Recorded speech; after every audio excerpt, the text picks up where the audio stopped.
하나님의 말씀 민수기 31장 32절부터 보시겠습니다.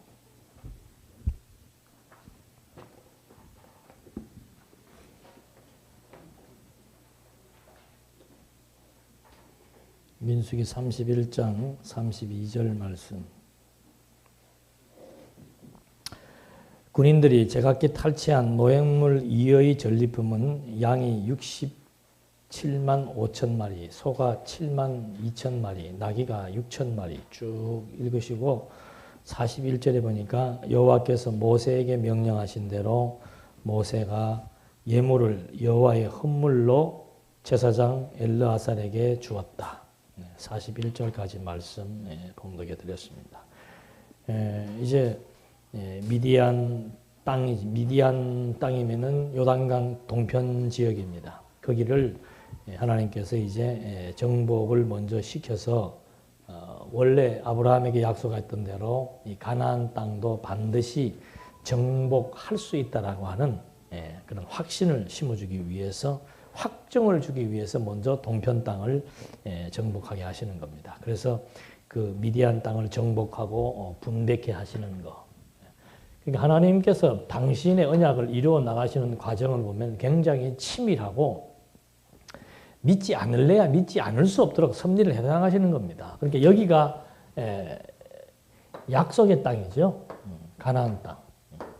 이 약속의 땅을 이제 정복하게 되는데 여기에 있다가 이제 이렇게 돌아와서 40년 세월을 지내왔죠. 그러면서 여기 이제 모압 땅, 미디안 땅입니다. 이 땅을 지금 먼저 1차적으로 정복하고 그 다음에 분배, 이 두 가지를 이제 여기서 경험하게 하는 겁니다.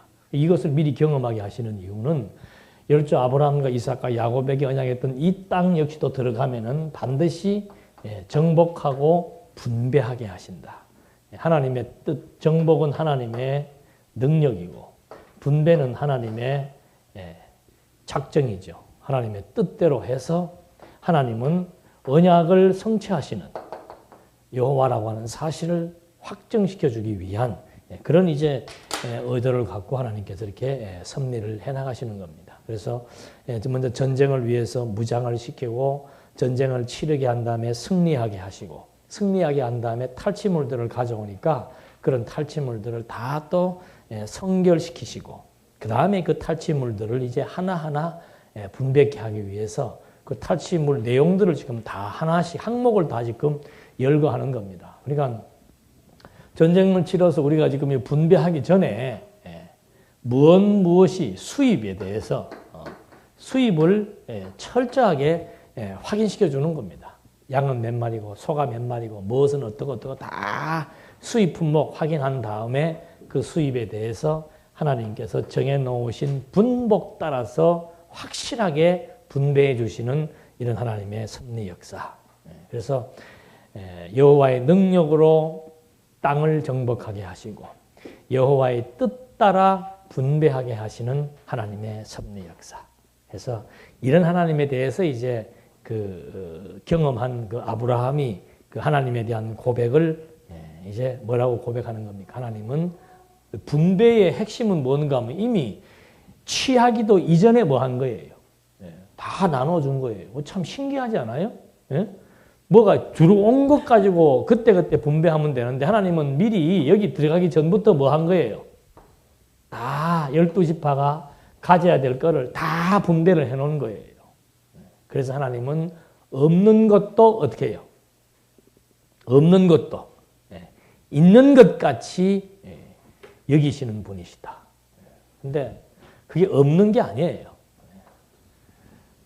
오전 강의하고 다 연결이 됩니다만은 우리의 시각은 항상 요 나타난 현상, 그 현상을 평면적으로, 직선적으로만 보는 겁니다. 직선적으로만. 그래서 과거, 현재, 미래를 따로따로 구분해서 보는 거예요. 그리고 항상 요 순간, 오늘의 현재, 순간, 그것만 보기 때문에 부분적으로 보는 거죠. 그러니까 시간적인 개념에서 과거, 현재, 미래라고 하는 시간적인 개념에서 지금 여기는 정복을 했습니까? 안 했습니까? 아직 못한 거 아니에요. 그리고 여기 정복을 못했기 때문에 땅이 자기네들 것으로 된 거예요? 안 된 거예요? 아직 안 된 거예요. 근데 왜 하나님은 아직 정복도 안 했는데 정복한 것으로 말씀하시고 또 땅도 아직 취득도 안 했는데 소유권 이전도 안 됐는데 이미 그냥 땅을 취득한 것으로 해서 각 지파별로 어떻게 해요? 땅 분양을 다 해줘 버리는 거예요. 그 이상하지 않아요? 우리는 오늘 2010년도 11월 28일이라 야 오늘이라고 얘기를 하는데 하나님은 이미 그냥 창조 때 뭐예요? 종말을 그냥 무엇으로? 똑같이 봐버리는 거예요. 그게 이상하죠. 그래서 믿음은 뭔가? 바라는 것들의 실상이요. 믿음은 바라는 것들의 실상, 실제로 존재한다. 보지 못하는 것들의 증거, 아직 보지는 못했지만은 그대로 있다라고 생각한다. 이 말의 의미가 뭔가? 우리의 시각으로, 우리의 시간 개념으로 봤을 때는 아직 이루어지지 않은 일이고 아직 주어지지 않은 거예요. 가나안 땅이라고 하는 것이 유대인들의 시각과 유대인들의 시간 개념으로 봤을 때는 아직 정복하지 못한 땅이고 아직 유대인들의 땅이 아니고 아직 유대인들에게 분배되지 않은 것인데 하나님은 저 땅을 어떻게 해버린 거예요? 그냥 하나님의 것이며 유대인의 것이며 유대인의 각 지파별로 이미 다 분배를 해버린다 그 말이죠. 왜 그런가? 왜 그래요? 하나님은 없는 것을 어떻게? 있는 것처럼. 요 시각으로 봤을 때는 여기에 서 있는 이 시각으로 봤을 때는 이것이 있어요? 없어요? 없는 거예요. 근데 전체를 다 한눈에 볼 수 있는 무슨 시각? 예? 총체적인 시각. 그래서 이걸 점이라고 그러죠. 점. 이 전체를 그냥 하나로 볼 수 있는 시각. 총체적인 시각. 이렇게 올라가서. 이게 입체감이 있는지 모르겠네. 전체를 한눈에 볼 수 있는 시각. 그 전체를 한눈에 보면은 사실은 과거, 현재, 미래가 뭐예요? 하나의 점이에요. 그래서 성경에 보면은 아직 이루어지지도 않은 일을 과거 완료로 말하는 경우들이 많습니다. 이미 이루어진 것으로. 너희는 땅 끝까지 이르러 뭐예요? 내 증인이 뭐라? 되리라. 의지 미래 완료입니다. 아직 시작도 안 했는데 하나님은 하나님의 의지를 갖고 이 미래적인 것을 다 이미 뭐 했다? 완료시켜버리는 거예요.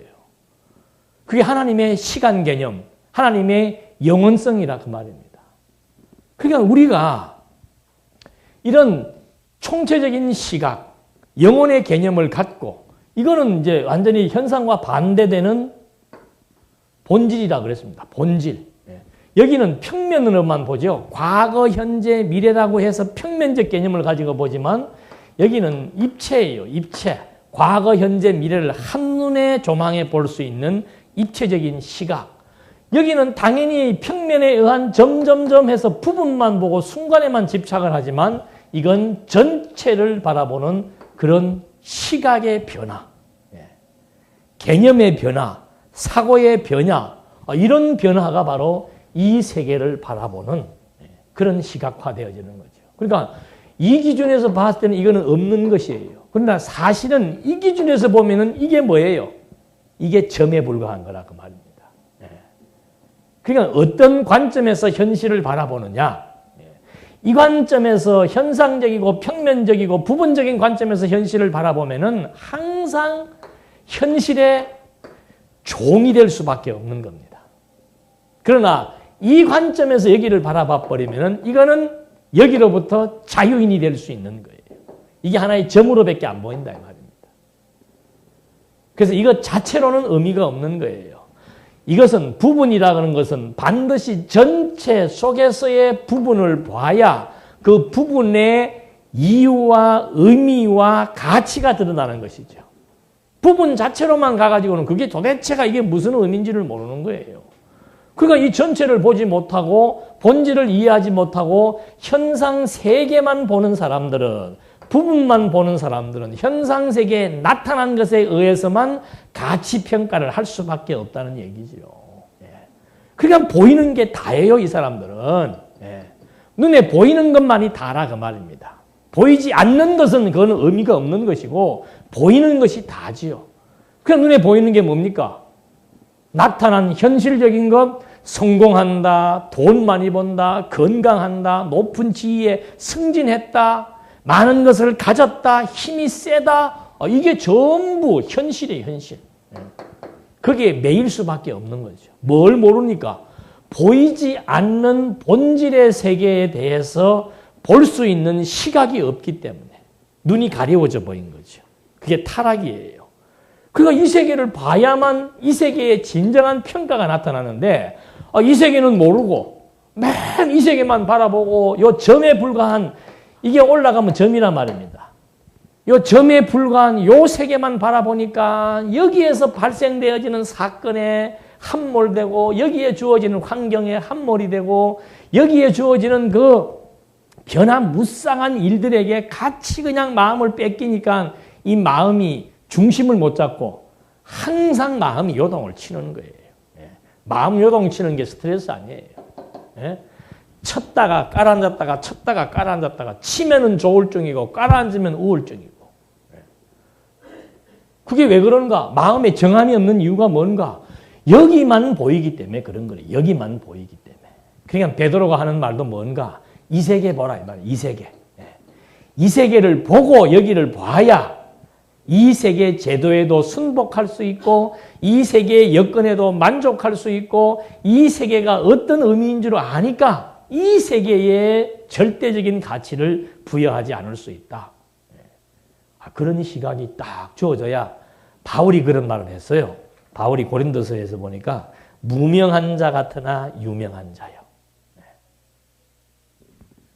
여기 관점에서 봤을 때는 베드로도 무명한 자고 흩어져 있는 나그네들도 무명한 자예요. 그러나 이 관점에서 그들을 바라보면은 어떤 자예요? 유명한 자예요. 왜 유명한 자입니까?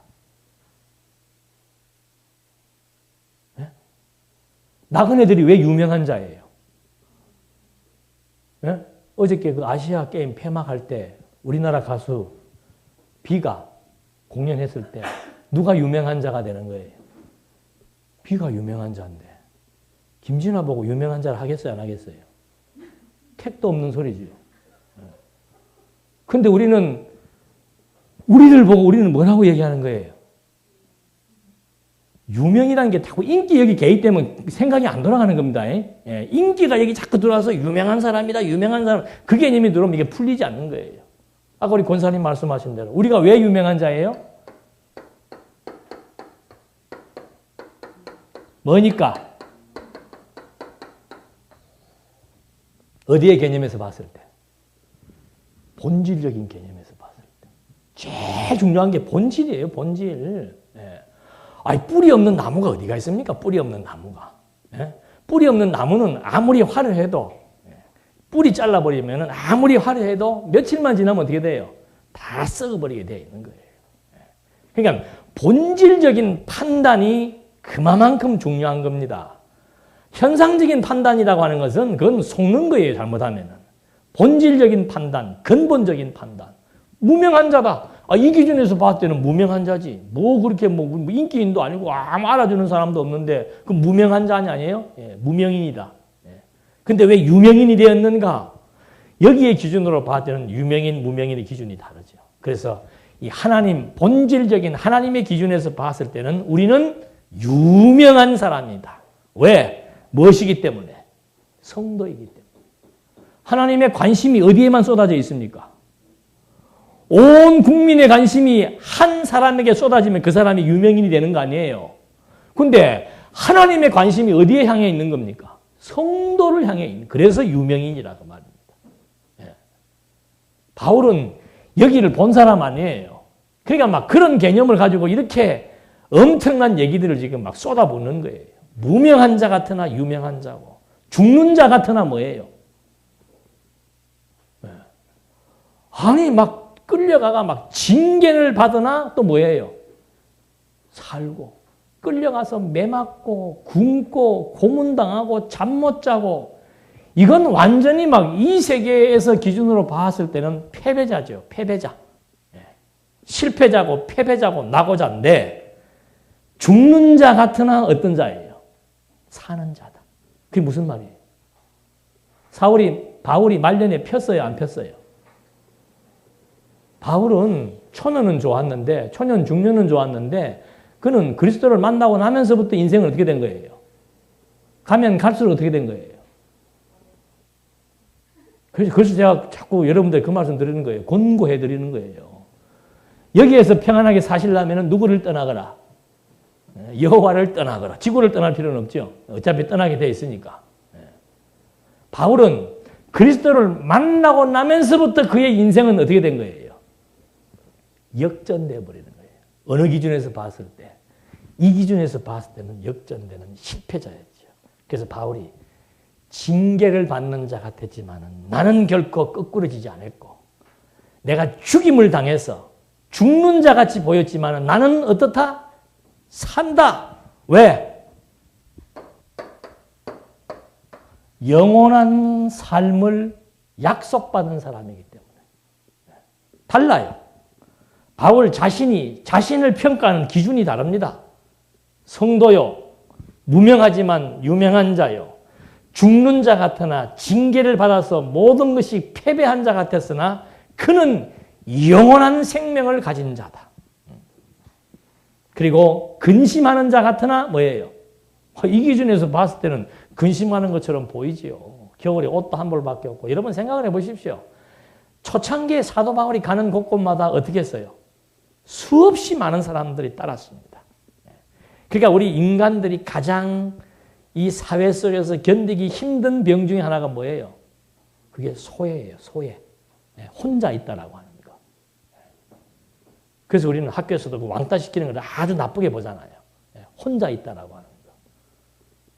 근데 바울은 처음에는 많은 사람이 따랐지만은 나중에는 다 어떻게 해요? 거의 다 떠났어요. 다.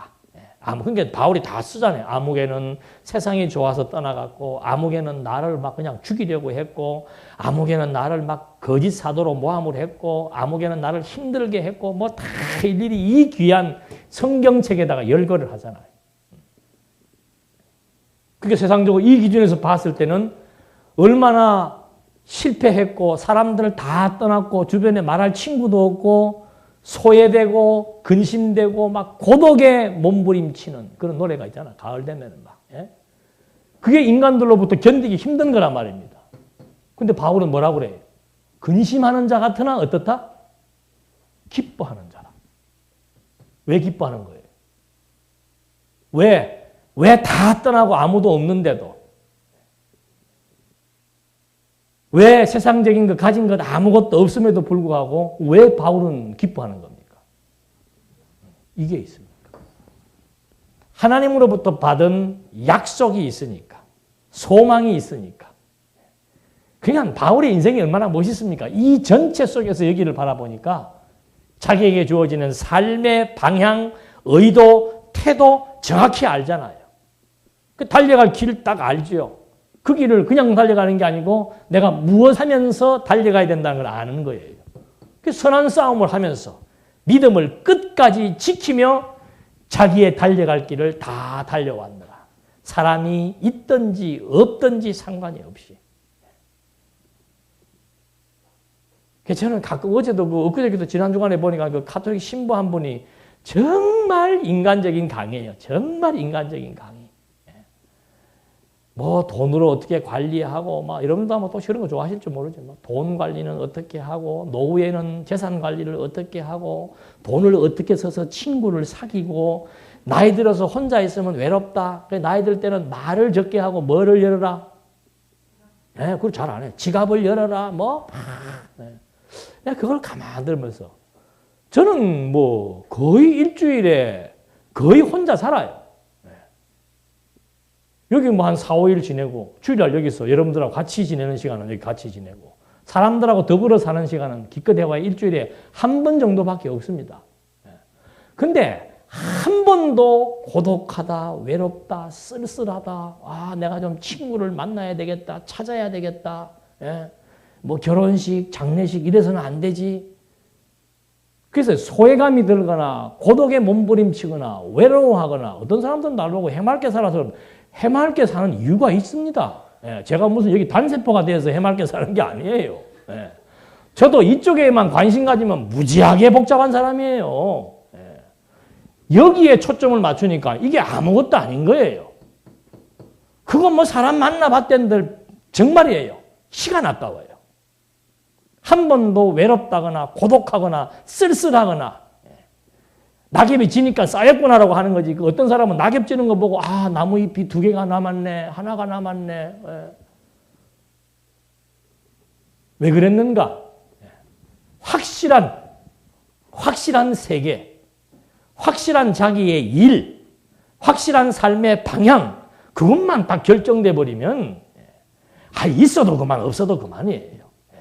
주변에 친구가 많으면 어떻고 없으면 어떻게, 무슨 상관이에요. 돈이 좀 많으면 어떻고 없으면 불편하다는 정도의 차이만 있지 크게 좌우될 거 없습니다. 인기가 있으면 어떻고 없으면 어떻고, 그 사람들의 평판, 사람들의 그 입, 말, 힘, 하나님이 제일 싫어하는 게 그거예요. 그 사도 바울이 정말 이 기준에서 봤을 때는 고독하고 외롭고 쓸쓸하고 패배자고 갈수록 힘들어지는 인생을 살았지만은 그는 도리어 근심할 수밖에 없는 것처럼 보였지만은 기뻐했고, 가난한 자 같으나 뭐예요? 가난한 자 같으나 많은 사람을 어떻게 하는 자라? 부욕해 하는 자라. 사실은 바울은 이 기준에서 볼 때는 가난뱅이죠. 아무것도 없었어요. 집 한 채도 없었습니다. 이 기준에서 봤을 때 바울은 가난한 자였죠.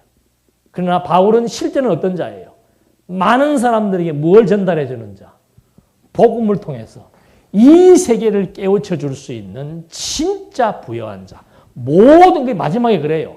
없는 자 같으나 모든 것을 가진 자다. 여기에서는 없는 자지요. 여기에서는 가난한 자고 여기에서는 없는 자지만 사도 바울은 모든 것을 가진 자라고 말합니다. 우리는 모든 것을, 이게 하나님의 나라예요. 하나님의 나라를 유업으로 받도록 약속된 백성들이고, 하나님 나라의 시민권을 가지고 있는 친백성들이고, 그래서 하나님이 친히 우리를 보호해서 인도해 나가시는 하나님의 친백성이라는 이 사실, 이게 정말 확실하게 믿어져서 이 세계가 밝히 보여야 째째하게 살지 않는다 그 말. 이 세계를 바라보면서 비굴하거나 두려워하니까 비굴해지는 거예요. 두려워하니까 비굴해지는 겁니다. 그래서 복음은 두려워하는 마음을 주는 게 아니라고 그러잖아요. 복음은 우리에게 두려워하는 마음을 주는 게 아닙니다. 이 세계를 보는 자들은 두려움이 생기는 게 아니에요. 그래서 째째하게 살지 않습니다. 비굴하게 살지 않습니다. 당당하게, 확실하게, 아무것도 없어도 괜찮아요. 우리는 모든 것을 가진 자라는 거. 보세요. 시간 세계로 봤을 때는 가나안 땅 아직도 아무것도 없었어요. 그러나 이들은 가나안 땅을 가진 자들입니다. 그래서 하나님이 미리 다 분배를 해줘 버리는 거예요. 왜? 없는 것을 있는 흐름이 아니고 있기 때문에, 실제로 존재하기 때문에 하나님께서 하나님 나라에 대한 시민권을 우리에게 주시는 것이고, 하나님의 나라를 유업으로, 기업으로 삼게 해주신다는 것은 없는 것을 주는 게 아니고, 이 시각으로 보니까 안 보이니까 없는 것이고 미래적인 것이니까 없는 것이라고 말할 수 있지만, 이 세계는 과거, 현재, 미래를 다 포괄하고 함의하는 세계입니다. 그래서 저런 맥락 속에서 가나안 땅 분배라고 하는 것에 대한 의미, 아직 정복도 안 했는데 하나님이 왜 분배를 해주시는가? 이게 허구적인 믿음인가? 그렇다. 그러면 그냥 없는 것도 있는 것 같이 부르자. 이루어지지 않은 것을 이루어진다고 믿자. 이런 차원을 지금 말하는 게 아니란 말입니다. 그래서 정말 실제 하는 것, 본질적인 것, 그것을 확인시켜 주시면서 승리해 나간다는 것. 이 모든 피조 세계가 영혼 세계에 의해서 존재하는 것이고, 피조 세계의 존재의 핵심은 하나님의 교회에 있다는 사실을 우리가 안다면은 설령 화려하지 않아도 또 가난해도 또 열악한 환경이 주어져도 정말 하나님의 눈동자가 어디에 있다는 사실만 안다면은 당당해질 수 있는 거죠. 그렇게 해서 모세가 여호와의 명대로 탈취물들을 백성들에게 분배하는 내용이 42절부터 나옵니다.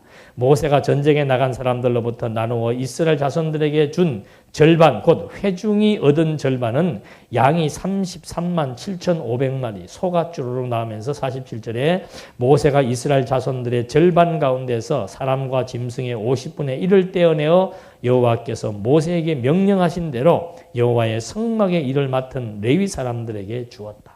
레위 사람들은 전쟁터에 나가서 실제로 참여하지 않기 때문에, 그리고 또 레위 사람들에게는 원래 정해진 기업이 없습니다. 백성들이 내는 11조로 먹고 살기 때문에 레위 사람들에게는 특별히 여호와의 명에 따라서 50분의 1을 탈취한 것의 50분의 1을 주도록 그렇게 모세로 하여금 하나님께서 명령을 해주는 것이죠. 이런 것들이 전부 하나님의 뜻대로 된다는 사실을 알게 해주는 겁니다. 그 다음에 이제 이렇게 해놓고 난 다음에 48절로부터 보니까 군대의 지휘관인 천부장들과 백부장들이 모세에게 나와 말하였다. 당신의 종들이 우리 휘하에 있는 군인들의 수를 세었는데 한 사람도 잃지 않았으므로 저희가 각자 얻은 근폐물이나 발목걸이나 팔찌나 반지나 귀걸이나 폐물들을 여호와 앞에서 저희 자신의 죄를 속죄하기 위해 여호와께 드리는 헌물로 가져왔습니다. 모세와 제사장 엘르아살이 그들에게서 금으로 만든 모든 폐물들을 받았으니 천부장들과 백부장들이 여호와를 위해 헌물로 바친 금이 모두 16,750세겔이었다. 이것은 군사들이 원래 자신을 위해 탈취한 것이었다. 모세와 제사장 엘르아살이 천부장들과 백부장들에게 받은 금을 회막에 가져와 여호와 앞에서 이스라엘 자손들의 기념물로 삼았다. 그러니까 금이 약 3개를 키로로 환산을 하면 약 한 191kg라 그럽니다. 잘 안 들어오죠, 개념이. 1톤이 몇 킬로예요? 1톤이 1000kg죠. 이건 1톤은 안 되네. 190kg. 넘어갑시다, 이거는. 하여튼 엄청나요. 금백기념이라는 것은. 그렇게 해서 이제 기념물을 삼기 위해서 하나의 기념품을 제작을 하는 거죠. 이것도 금으로 만드니까. 이게 만든 취지는 좋습니다. 전쟁을 기념하는데, 전쟁을 치는데 한 사람도 안 죽는다는 게 말이 됩니까? 안 됩니까? 있을 수가 없는, 이것도 뭐 열악한 여건 속에 전쟁을 치렀는데 한 사람도 안 죽었다. 그건 바로 무엇을 의미하는가? 하나님께서 전쟁의 주관자가 되어서 하나님이 치르게 해서 하나님이 이기게 했다. 그 사실을 확인시켜 주기 위해서 지금 저렇게 했는데, 이 전쟁을 통해서 이제 금으로 기념물을 만드는 것이죠. 왜? 여호와를 기억나게 하시려고. 이렇게 전쟁의 기념물을 만든 것은 이제 앞으로 뭐가 또 기다리고 있는 겁니까? 여기에 전쟁이 기다리고 있는 거예요. 그러니까 앞으로 치를 전쟁이 이제 무수히 많습니다. 가나안 땅을 정복하면서. 그때 뭐 하지 마라? 여호와 잊지 말고 기억해라. 우리가 뭐 상대가 된다 안 된다, 저거는 이길 수 있다 없다, 저기는 안 된다, 이런 어리석은 판단하지 말고 세속적 기준에 의해서 인간의 능력을 기준으로 해서 된다 안 된다를 판단하지 말고, 전쟁은 누구와 손에 달려있고 반드시 하나님은 전쟁을 이기게 하신다. 왜? 이 땅을 뭐하게 해줬으니까, 정복하게 해주신다고 약속한 약속의 땅이기 때문에 전쟁은 궁극적으로는 승리하게 돼 있다. 물론 과정상에서 질 수도 있겠지만은 궁극적으로는 전쟁에 승리하게 돼 있다. 왜냐하면 하나님은 언약을 이루시는 여호와이시기 때문에 그 사실을 이제 잊어버리지 않고 기억나게 해주려고 이 금으로 기념품을 만들어 놓게 되는 거죠. 그렇게 해서 전쟁을 치를 때 두려워하거나 놀라지 않게 하시려고. 그래서 가나안 땅을 정복할 때도 어떻게 정복을 합니까? 믿음으로 뭐 하게 하는 거예요. 그러니까 홍해바다는 지난번도 말씀드렸습니다만 홍해바다는 갈라지는 것을 보고 바다를 건넜지요. 바다가 먼저 갈라지고 난 다음에 백성들이 들어가는 거예요. 그런데 요단강은 어떻게 해요? 그냥 갈라지지 않아요. 그냥 물을 텀벙텀벙 밟고 들어가 버린단 말입니다. 그만큼 이 출발할 때와 이때는 믿음이 어떻게 해요? 그만큼 40년의 세월을 지나오면서 정말 하나님은 약속대로 이루시는 여호와라고 하는 사실이 그만큼 믿어지게 된다 이 말입니다. 그래서 믿어지니까 믿음에 뭐가 나와요? 행위가 나오는 거예요. 여러분 믿고 무조건 들어가시 그게 아니에요. 믿어지니까 무엇이? 하나님은 반드시 이 땅을 정복하게 해주신다는 사실이 믿어지니까 요단강 아니라 먼 장애물이 있더라도 그냥 그 믿음의 행위가 표출된다라고 하는 것이죠. 그래서 활동이 없다라고 하는 것은 활동이 없다라고 하는 것은 우리도 말씀 뭐예요? 말씀 운동이에요. 말씀 운동. 침체라고 하는 것이 왜 오는가? 따라갈 수 있는 활동할 수 있는 반경이 줄어들어가고 할 수 있는 일이 없으니까 당연히 그냥 같이 침체되어 가는 거예요. 여기가 운동을 하면은 견딜 수가 몸이 이게 막 자꾸 잘 먹고 건강해지면은 저도 그래요. 몸이 피곤할 때는 운동이 하기 싫어요. 근데 몸이 좀 이렇게 건강해지려고 하면은 막 운동을 하고 싶어져요. 똑같은 이치예요. 활동이라고 하는 것은 정신활동, 육체활동은 하나로 연결되어져 있는 고리란 말입니다. 그래서 여러분들이 교회 생활도 마찬가지고 가정생활도 마찬가지고 자꾸 쉰다는 개념이 아무것도 안 하고 있는 그게 쉬는 게 아니에요. 활동을 할 때 우리 몸도 운동을 할 때 그때 더 좋은 세포가 움직여지는 것처럼 발생되어지는 것처럼 교회에서도 가정에서도 사회에서도 이 활동 없다는 것은 바로 그냥 정신적인 피폐뿐만이 아니고 신앙적인 나태가 그대로 결부되는 줄 알고 계시면 되는 겁니다. 찾으세요, 여러분들. 내년도에는 어떤 조그만 일이라도 교회 오면은 공부하는 거는 기본이죠. 공부하는 그걸 자꾸 연상하면 안 된다니까. 오는 거는 공부는 기본이에요, 기본. 그 다음에 와서 뭔가 내가 무슨 일을 할 것인지를 찾으시란 말입니다. 네. 왔다 갔다만 하지 마시고 찾으세요. 하나씩 다 찾으셔가지고 나는 오늘 교회 가서 무슨 일 해야 되겠다. 그 일을 하려면 조금 일찍 가서 미리 정돈도 해야 되고 뭘 어떻게 해야 되고 생각이 구체화되어야 되죠. 원리주의자는 뭔가 생각이 구체화되어지지 않는 겁니다. 도태될 수밖에 없어요. 그러면. 네. 또 이거는 아까도 오전에도 말씀드린 대로 육체의 옷을 벗는 순간까지 활동하게 되어 있는 겁니다. 헌법으로 정년을 정해놔서 그렇지만은 사실은 우리는 죽을 때까지 일하는 거예요. 봉사하는 거예요. 근데 일할 것이 없다. 그건 심각한 것으로 여러분들이 받아들여야 됩니다. 일할 것이 없다. 동산교회가 내가 5년 됐는데 10년 됐는데 15년 20년 됐는데 할 일이 없다? 그럼 은퇴해야지 어떡하겠어요, 여러분. 할 일이 없으면. 찾으십시오. 그래서 모세가 이렇게 여러 가지 40년의 경로를 통해서 이스라엘 백성들에게 하나님에 대한 교육을 확실하게 해주심으로 말미암아 이제는 보고 들어갔던 것이 이제는 믿음으로 바로 움직여 나갈 수 있는 이런 놀라운 믿음의 행위. 이렇게 해서 결국은 전쟁에서 승리케 해서 모세로 하여금 지파별로 선별한 그들을 통해서 미디안 5 왕들을 이기게 하시고 한 명도 죽지 않게 하시고 그 다음에 탈취문들을 정결하게 해서 기념물로 삼도록 해서 하나님 여호와이심을 기억하게 하고 이런 일련의 과정들이 이게 이 과정이라는 게 참 중요한 거예요. 하나님은 양면으로 역사한다 그랬습니다. 자기 백성들에게는 믿음을 키워나가시는 것이고 그 다음에 원주민들에게는 뭐예요? 공포심을 갖게 하는 겁니다. 그게 하나님의 전략이에요. 하나님의 백성들에게는 계속 믿음을 장성하게 만들어 나가고 이 광야 40년의 의미가 그겁니다. 하나님께서 우리 만들었으면 한 방에 끝내버리지 뭘 이렇게 자꾸 길게 하시는가 아니에요. 교육이 목적입니다. 계속해서 믿음을 성장시켜 나가서 기쁨과 창성의 농도가 짙어지게 그리고 반면에 이 세계 그러니까 오전에 말씀드린 대로 이 무식한 세대들이 유식한 자들의 사고와 판단을 바라보면서 하나님의 존재를 깨달아 나갈 수 있는 하나의 계기가 만들어진다는 그런 것처럼 이들로 하여금 이제 완전히 하나님의 존재에 대해서 깨달아 두려워 떨게 하기 위한 하나님의 양면적인 역사. 그래서 이 과정이라고 하는 것은 너무너무 소중하고 중요한 겁니다. 그래서 우리가 인생을 살아가면서도 어떤 일들을 겪는다는 것, 의미 없는 것 하나도 없습니다. 철저하게 하나님 하신다는 것, 깨달아 확증시켜주기 위한 것이라고 하는 것. 그것이 생겨야만 그게 체득이지요.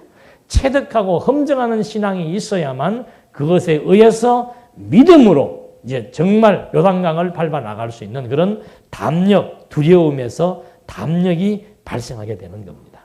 그렇게 해 나가시면서 이제 32장 맞죠? 32장으로부터는 정복한 땅들을 분배하는 내용이 나옵니다. 르우벤 자손과 갓 자손에게는 매우 많은 양떼가 있었다. 그들이 야셀 땅과 길르앗 땅을 둘러보니 그것은 가축을 치기에 좋은 장소였다. 갓 자손과 르우벤 자손이 와서 모세와 제사장 엘르아살과 회중의 지도자들에게 말하기를 아다롯과 다본과 아셀과 니무라와 헤스본과 알레와 스밤과 르보와 부온은 여호와께서 이스라엘 회중 앞에서 정복하신 땅으로 가축을 치기에 좋은 땅입니다. 그리고 당신의 종들에게는 가축이 있습니다 하고 또 말하기를 만일 저희가 당신께 은혜를 입었다면 이 땅을 당신의 종들에게 주어서 저희 소유가 되게 하시고 저희가 요단강을 건너지 않게 해주십시오 하니 갓과 르우벤 자손이 이 땅을 요구하고 있는 거예요. 이 땅이 기름진 땅이죠. 하여튼 땅들은 전부 이 강을 끼고 있는 땅들은 다 기름진 땅입니다. 그래서 이 갓과 르우벤 자손들이 이제 머리를 써서 여기는 가축을 키우기에 적합한 곳이고 두 번째는 뭘 하지 않아도 돼요. 이게 완전 이게 지역 이기주의예요. 그래서 제가 지금 자꾸 이거 오늘은 왜 자꾸 저렇게 행동을 강요하느라고 오해하실 수 있을는지 모르겠는데 행동 강요하는 거 아니에요. 지금 계속해서 현상적인 원리와 실제를 말씀드리는 겁니다. 아니, 교회라고 하는 것은 지체입니다. 지체는 떨어져 있는 게 없습니다. 전부 연결되어 있기 때문에 지체에서 제일 중요한 것은 뭔가? 함께 하는 거예요. 함께 하는 거. 네? 즐거움도 함께 나누고, 고통도 함께 나누고, 일도 뭐 하는 거예요? 함께 하는 거예요. 그러니까 자꾸 수준대로, 맞아요. 수준대로 하는 게 수준대로 하시되, 아이, 초보자들이 아직 어려서 뭘 그러나, 초보자 아니라고 생각되시는 분들은 해야 돼요. 왜 누구는 일은 안 해요? 우리 이제 조그만 방 하나 고치는 것도 온 교인이 지금 다 뭐 했어요? 재밌잖아요. 함께 할 때 즐거움이 되고, 함께 할 때 그 기가 같이 상승되는 겁니다. 기운이 같이 상승되는 거예요. 근데 만약에 무슨 일을 지금 일이 하나 벌어서 일을 하는데 아이고 뭐 하고 싶은 사람 하라고 그랬는데 뭐 너들 하고 싶은 사람 해라. 은사 따라 하라고 그랬으니까 은사 따라 해라. 나는 지금 뭐 하겠다. 그리고 이쪽에서는 막 땅 파고 있는데 옆에서는 신문 보고 앉아있다. 있을 수가 없는 얘기죠. 있을 수가 없는 얘기. 그건 자유가 아니에요. 그건 기본이 안 돼 있는 것이죠. 이 사람들 봐요. 누가 전쟁 치르고 싶겠어요? 그러나 이스라엘이라고 하는 이 국민적, 총체적인 함께하는 의미, 나라라고 하는 것에 대한 하나의 의미가 부여되면은 다 총칼 들고 나가야 돼요. 자, 총칼 들고. 만약에 대한민국 전쟁이 일어났다. 내 나이에도 나가서 총 들고 싸워야 된다. 당연히 나가야 되죠. 당연히 나가야 되지. 지금 뭐 전시에 전쟁 치는데 무슨 뭐 예배가 뭐가 있겠죠? 전쟁 치러야죠. 총 들고 나가 싸워야지. 함께 온 국민이 함께 나가서 총을 들 사람은 총을 들고 음식을 만들 사람은 음식을 만들고 보급품을 관리하는 사람은 보급품을 관리하고 해서 전 국민이 하나가 되어가지고는 전투에 임하는 그것이 교회의 사명이며 국가의 사명이며 다 똑같은 이치라 이 말입니다. 열애라고 하는 게 있을 수가 없는 거예요. 왜 누구는 하고 누구는 안 하고. 그런 법이 어디가 있어요. 그런 법이. 함께 해야지. 그러나 함께 한다고 했을 때 선두에 서는 사람과 지원하는 병력은 있는 겁니다. 우리도 지금 이 교사들 보십시오. 아침에. 일찍들 나와가지고 옹기종기들 모여갖고 제가 알기로도 아마 우리 교사들 다 그럴 거예요. 벌써 토요일, 금요일 되면은 주일날 그 30분, 40분밖에 안 되지만은 그걸 위해서 열심히 책을 보고 공부하고 연구하고 할 거예요. 아무 생각 없이 오시는 분은 제가 볼 때는 한 분도 없을 거예요. 그렇게 열심히들 준비해서 오면은 또 나머지 사람들은 교사들은 가르치고 그 일을 위해서 또 한쪽에서 또 음식을 장만을 하고 또 여러 가지 정리정돈을 하고 각자 지금 흩어져서 다 하잖아요. 그렇게 할 때 교회라고 하는 것이 이게 존속을 해가는 거라 이 말입니다. 내 편한 대로. 여러분 함께 하는 거는 여기는 반드시 땀입니다. 땀. 희생과 수고와 봉사가 여기에 투여돼야 땀이 흘려져야 그 다음에 거기에서 어우러지게 되어 있는 것이죠. 손이 계속 움직인다고 해서 이거 싫다고 안 해버리면 결국은 온몸이 다 말라서 병들게 되어지는 것처럼 함께 한다는 것은 중요한 겁니다. 그 중요한 원리는 기쁨과 찬송입니다. 기쁨과 즐거움은 진리의 말씀에 의해서만 가능해지는 겁니다. 그래서 말씀 운동이라는 원리는 거기에서 나오는 거예요. 이런 맥락 속에서 이제 가나안 땅들의 정복을 위해서 이제 하나하나 해 나가는 데 있어서 여기에 아주 집단 이기적인 생각을 가지고 얄팍한 생각을 가지고 전쟁에 참여하지 않으려고 자기 것만 생각해서 이렇게 얍삭바른 생각을 하고 있으니까 모세가 과거의 불신을 들어 땅에 대한 요구를 거절하는 내용이 나옵니다. 한번 보시겠습니다. 모세가 갓 자손과 르벤 자손에게 말하였다. 너희의 형제들은 싸우러 가는데 너희는 여기서 머물려고 하느냐? 왜 너희는 이스라엘 자손의 사기를 꺾고 여호와께서 그들에게 주신 땅으로 건너가지 못하게 하려느냐? 내가 너희 조상들을 가데스 바네아에서 이 땅을 살펴보라고 보냈을 때 그들도 이와 같이 했었다. 그들이 에스골 골짜기에 올라가서 그 땅을 보고 이스라엘 자손의 사기를 꺾어서 여호와께서 주신 땅으로 들어가지 못하게 하였으므로 그날에 여호와께서 진노하시면서 맹세하여 말씀하시기를 이집트에서 올라온 사람들 중 20세 이상으로는 내가 아브라함과 이삭과 야곱에게 맹세한 땅을 결코 보지 못하게 할 것이다. 이는 그들이 나를 온전히 따르지 않았기 때문이다. 다만 그나스 사람 여분네 아들 갈렙과 눈의 아들 여호수아는 예외이니 이는 그들이 나 여호와를 온전히 따랐기 때문이다 하시고 여호와께서 이스라엘을 향해 진노하시어 여호와 앞에서 악을 행한 그 세대 전부가 죽을 때까지 그들을 광야에서 40년 동안 방황하게 하셨다. 보아라. 너희가 너희 조상의 뒤를 이어 죄인의 무리가 되어 이스라엘을 향한 여호와의 진노를 더욱 심하게 한다.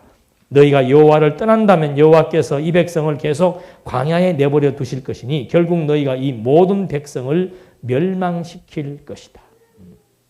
과거에도 보니까 이 땅은 정복하게 되어 있는 땅이에요. 그러면 가서 자기 기준에 봤을 때는 아닌 것 같아도 설령 내 생각에는 우리의 능력으로는 할 수 없지만 하나님께서 정복하게 하신 땅이니까 하나님의 능력으로는 정복할 수 있다라고 말을 해야지. 예? 그렇잖아요? 내가 할 능력 안 된다고 해서 이 일 하지 맙시다. 아직은 때가 아닙니다. 자기가 하나님의 때를 정하게. 참 목회하다 보면 별의별 일을 다 볼 수 있는 거죠. 자기가 하나님이 아직 때가 멀었대. 하나님이 하시고자 한다는 게 작정되어 있는데 도리어 이것이 안 된다라고 말하니까 백성들의 뭘 꺾었다 그래요? 기를 꺾어버리는 거예요. 죽이는 기운이에요. 살아있는 기운을 이게 막 활성화시켜야 되는데 하나님이 하신다라고 외치면은 기가 막 살아 움직이지 활성화되지요. 그런데 안 된다, 못한다, 때가 아니다 해버리면은 죽는 기운, 사기에 의해서 기가 꺾여버리게 된다 이 말입니다. 그러니까 자기 하기 싫으면 자기만 안 하면 돼요. 근데 꼭 자기 혼자는 아니고 군중 심리를 이용해서 대중들에게 안 된다, 못한다라고 하면서 백성들의 길을 꺾어서 40년 동안이나 광야 생활을 하게 한 사례가 분명히 있음에도 불구하고 너희들 왜 이 땅 정복하는 것이 두려워서 전쟁 치르는 것이 두려워서 희생하고 수고하는 것이 두려워서 이 땅을 정복하는 데 함께하지 않는다? 이건 우리 온 백성들의 사기를 꺾어버리는 것이다. 여러분 함께하지 않는다는 거. 나 혼자 안 하는 걸로 끝나는 게 아니고 남아있는 사람들에게 사기 꺾는 일이에요. 사기 꺾는 일. 그거 아셔야 돼. 나 혼자 나 편하겠다고 해도 그만 안 해도 그만 나와도 그만 안 나와도 그만 동산교회에 입적된 성도님이라면 그렇게 함부로 자기 위주로 행동하고 자기 위주로 행동하고 판단하고 생각하고 말하고 해서는 안 된단 말입니다. 내 하기 싫다고 나 혼자 안 하면 그만이지. 나 혼자라면 괜찮아요. 나 혼자라면. 우리는 지체입니다. 그래서 큰 자는 항상 건덕이라는 것은 상대방을 생각할 수 있는 그걸 말하는 거예요. 건덕이라고 하는 것은. 해도 그만, 안 해도 그만. 참석을 해도 그만, 안 해도 그만. 일도 하다가 말다가. 맡았으면 죽도록 봉사해야 돼요. 죽도록. 어떤 일을 맡았을 때는 죽도록 충성하는 겁니다. 오늘 세게 나오죠. 근데 어떻게 하다가만 말다가만 그래요? 바쁘면 안 하고, 안 바쁘면 하고. 그래서는 안 되죠.